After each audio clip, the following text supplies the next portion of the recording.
Ate, kaya pa ba natin? Teka, sandali. Kailangan ko, sandali. Water, please. Ayan, ito kailangan ko itanong kay Sir Chief. Actually, natanong na to kanina. Pero kasi yung mga global kapamilyas natin, I'm sure they're curious. Ano ba yung similarities ng isang Richard Yap sa isang Sir Chief? Siguro may there are some, being conservative siguro, na medyo tahimik lang, yung gano'n. So, pag nakilala mo na yung tao, tsaka naging komportable. So, medyo matagal ako naging komportable kay Maya, di ba? So, parang ganun din ako in real life. Pag hindi mo ako kilala, sabihin mo aloof ako or medyo suplado ako. Pag nakilala mo na ako, siguro ganun din. Agree ba dyan si Maya? Totoo naman yon. Kasi, nung umpisa, ganyan yan si Chenet. Parang hindi siya masyado nagsasalita. Tapos yan, quiet lang siya. Pero nang habang tumagal na, nag-loosen up na, then mas naging warm na. So, ayun, medyo naging madaldal na siya. Tapos naging joker na siya. Naawa ako kay Maya. Ay, hindi naman. Ayan, at hindi lang yan, Sir Chief and Maya. The super daming questions ang na-collect namin from the website. Unfortunately, hindi po natin maitatanong lahat yan due to our limited time. Pero heto naman ang top questions na kinolekta ng TFC.tv. Ayan, from Jan Cerizo. Tama ba ang aking pagkaka-pronounce ng iyong name? Being the teleseries main characters, how do you feel about being a love team? Katawa talaga yung term na love team. Kasi parang feeling ko, lakas makabaget. Ang lakas makabaget, yes. Diba? Siguro on-screen partnership ang mas appropriate. Pakailangan sa term. Parang corporate masyado yan. Hindi. Kasi pag love team, parang Catherine Daniel. Ganyan ang peg.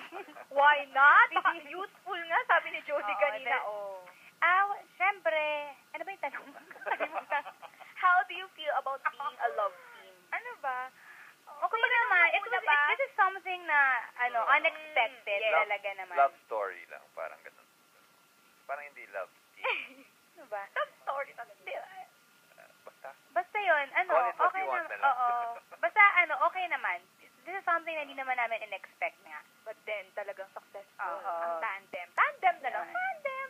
Dami nga nagko-comment on chat na masyado silang magkalayo. Masyado daw kayong magkalayo. May gap kayo. I think, dapat may umusog.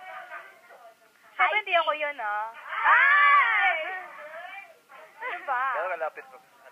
Ay! Ano ba? Chechi. Nakakaloka. Ayaw ng dress ko, no? Pinagandaan ko to. Teka lang naman. Doon magagalit si Aling Teresita. Masyado daw akong presko. Oo nga. Lagot ka kay Mamang. Nagkakabangs ako dito sa dalawang iti. Eto, from Christine Dayan. Are you satisfied with what you have now or are you still searching for something else? Ang lalo ng kanyang question. Ako, honestly, ako feeling ko parang sobra-sobra na yung naibigay sa akin ng Panginoon. Hindi ba?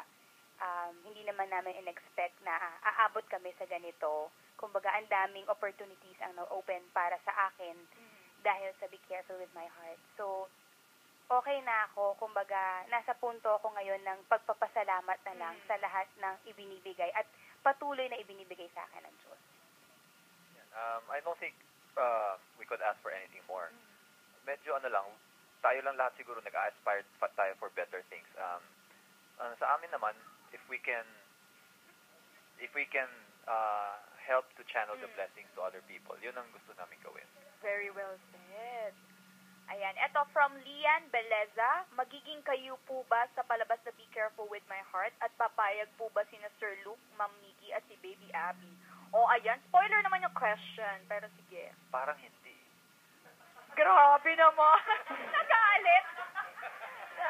Grabe naman, Sir Chief. Hindi, yun yung dapat nilang abangan. Siyempre, alam naman namin sabihin, di ba? Actually, may twist kasi dito eh. Oo. So, yun ang isa sa mga bagay na dapat ninyong abangan.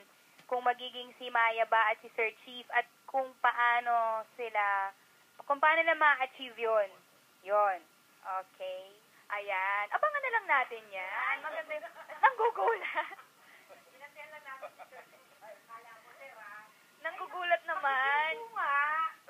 Ay, ang close naman. Hindi balanse. Sobra ka. Sige, dito ka.